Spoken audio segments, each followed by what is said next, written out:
Assalamualaikum warahmatullahi wabarakatuh. Perkenalkan, nama saya Raudatul Jannah, NIM E1C022193 dari kelas 6F. Saya akan menjelaskan materi praanggapan dan entailment. Yang pertama, saya akan menjelaskan praanggapan. Praanggapan adalah asumsi atau informasi yang diasumsikan benar oleh penutur dan pendengar dalam suatu kalimat agar pesan atau makna kalimat tersebut bisa dipahami secara utuh. Nah, praanggapan ini tidak selalu dikatakan secara langsung atau implisit, akan tetapi tetap dianggap ada dalam pemikiran kedua belah pihak, penutur dan pendengar.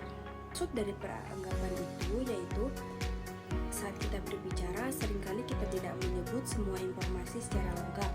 Kita hanya mengucapkan sebagian karena kita menganggap bahwa lawan bicara sudah tahu atau mengerti bagian lainnya. Nah, informasi latar belakang yang kita tidak ketahui atau tidak disebut, tapi dianggap sudah diketahui, itulah yang disebut praanggapan. Nah, contohnya seperti kalimat Rina berhenti bermain gitar. Praanggapannya yaitu Rina pernah bermain gitar, yaitu kalimat itu tidak mengatakan Rina dulu main gitar, akan tetapi secara tidak langsung kita mengasumsikan bahwa sebelumnya dia memang pernah bermain gitar. Kalau tidak mungkin dia berhenti. Nah, jadi itu adalah contoh praanggapan. Sekarang saya akan menjelaskan jenis-jenis praanggapan. Jenis-jenis praanggapan menurut Yul 2014 yaitu mengklasifikasikan praanggapan ke dalam 6 jenis praanggapan, yaitu presuposisi eksistensial, presuposisi faktif, presuposisi non-faktif, presuposisi leksikal, presuposisi struktural, dan terakhir presuposisi kontrafaktual. Nah, yang pertama yaitu praanggapan eksistensial. Apa sih praanggapan eksistensial? Nah, penjelasannya yaitu mengasumsikan bahwa suatu atau seseorang itu ada. Contohnya seperti kucingku tidur di sofa. Nah, peranggapannya itu pembicara memiliki seekor kucing. Penjelasannya yaitu tanpa kita perlu tahu mengatakan secara eksplisit bahwa dia itu punya kucing secara langsung, kita tahu bahwa karena penggunaan kata kucingku itu bisa kita langsung tahu bahwa kucingnya itu kucingku.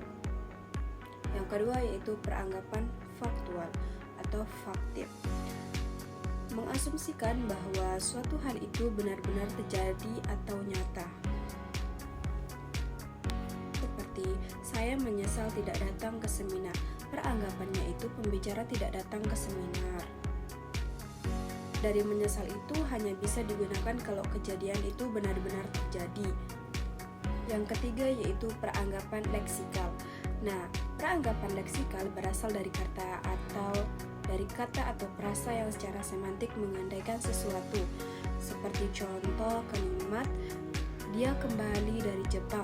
Nah, peranggapannya itu dia pergi ke Jepang.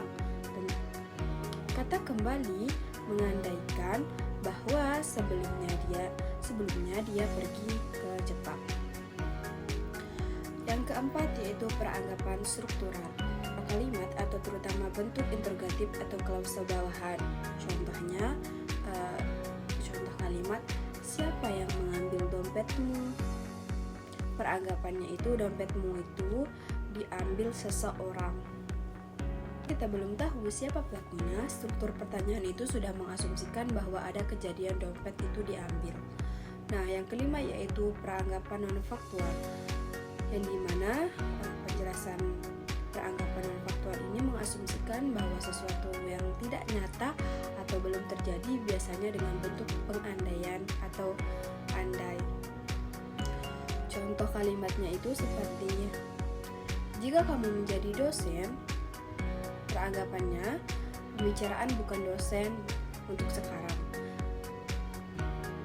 Bentuk jika dalam kalimat ini menunjukkan Bentuk jika dalam kalimat ini menunjukkan harapan bukan kenyataan. Nah, peranggapan yang terakhir yaitu peranggapan kontrafaktual, yang dimana kontrafaktual ini mengasumsikan bahwa sesuatu yang bertentangan dengan fakta saat ini. Contohnya itu seperti kalimat andai aku tidak lupa belajar, aku pasti lulus. Peranggapannya itu pembicara lupa belajar dan tidak lulus. Ungkapan kata andai menunjukkan penyesalan atau fakta yang sebenarnya sudah terjadi. Menjelaskan materi yang kedua yaitu entanglement. Entanglement adalah hubungan logis antara dua pernyataan atau proposisi di mana kebenaran pernyataan pertama menjamin kebenaran pernyataan kedua. Nah, jika kalimat A benar, maka kalimat B juga pasti benar. Tapi kalau kalimat A salah, kita tidak bisa memastikan apakah B benar atau tidak. Itu adalah ciri-ciri dari entanglement. Nah, entanglement itu memiliki dua jenis, yaitu entanglement logis. Apa sih itu entanglement logis? Entanglement logis berdasarkan logika formal. Nah, seperti contoh, semua burung bisa terbang. Ada yang bisa terbang. Maksud entanglementnya ada yang bisa terbang. Yang kedua yaitu entanglement pragmatis. Nah, berdasarkan konteks dunia nyata. Contoh kalimatnya, saya melihat seekor anjing. Entanglementnya ada seekor anjing. Dan juga ada kalimat lain yaitu contoh kalimat yang lain yaitu Budi membunuh seekor kucing. Entanglementnya yaitu seekor kucing mati. Nah, kalimat A mengintel kalimat B. Nah, contoh yang kedua yaitu semua mahasiswa rajin belajar. Nah, entanglement dari kalimat A yaitu ada mahasiswa yang belajar. Nah, kebenaran kalimat A menjadi kebenaran akan menjamin kebenaran B. Contoh yang ketiga yaitu A. Santi sedang makan mie di warung. Kalimat B-nya Santi ada di warung.